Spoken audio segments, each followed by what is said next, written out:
গীতাবাণী ২০তে আপনাদের স্বাগত।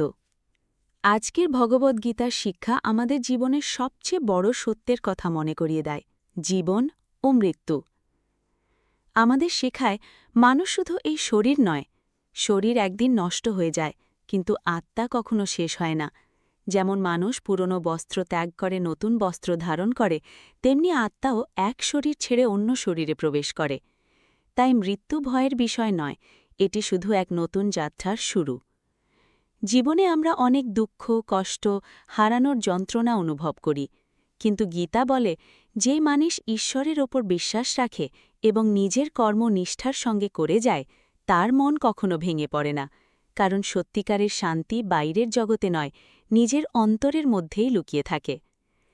মানুষ এই পৃথিবীতে আসে কিছু ভালো কাজ করার জন্য, তাই অহংকার, রাগ, লোভ ও হিংসা ছেড়ে ভালোবাসা, দয়া ও সত্যির পথে চলাই জীবনের আসল উদ্দেশ্য।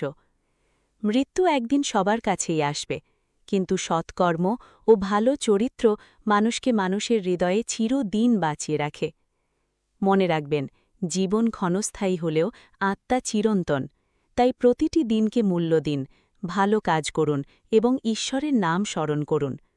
গীতাবাণী ২০র সাথে থাকার জন্য অসংখ্য ধন্যবাদ। এমন আরও ভগবদ্গীতার অমূল্য শিক্ষা পেতে আমাদের পেজটি ফলো করুন।